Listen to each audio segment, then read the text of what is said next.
Let me thank you all for being with us this morning. However, we woke up to a very stark reality today when the news broke late last night that the draft majority opinion on Roe has drastically changed for women and families in America today.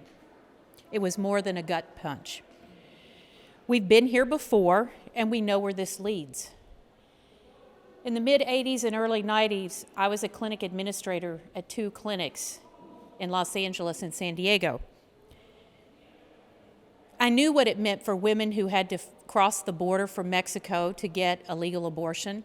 I knew what it meant for members of the military who didn't have access to abortion services at military hospitals. I knew what it meant for women who came from other parts of the country who lived at that time in more restrictive states. And I met an incredible mother who lost her daughter to an illegal abortion because she couldn't bring herself to share the news with her parents that she was pregnant and disappoint her family. And she died never telling her parents that she received an illegal abortion. So let me be clear, we know where this leads.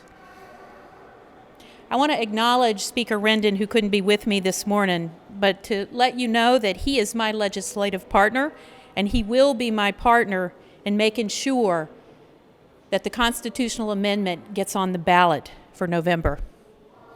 California has long recognized the fundamental right to privacy and to control over one's own body.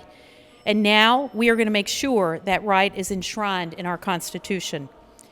I will be introducing a constitutional amendment that will make it crystal clear that reproductive rights in California, including and specifically abortion, are protected. We will not back down. We will double down. The draft opinion said that abortion was not explicitly in the U.S. Constitution, even though abortion has always been understood as a fundamental right since Roe v. Wade was decided.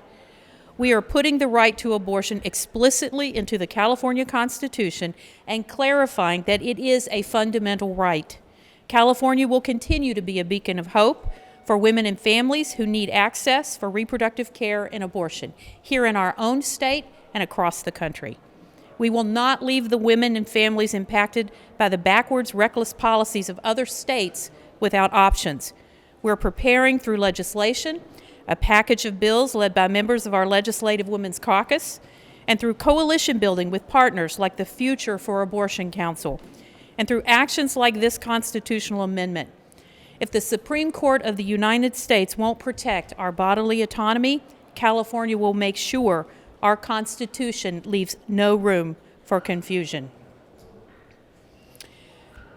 I will just say, when the voices of Americans, Republicans, Democrats, and Independents, speak loudly and say we support Roe, it is so unfortunate that the highest court in the land feels that they can ignore the will of the people.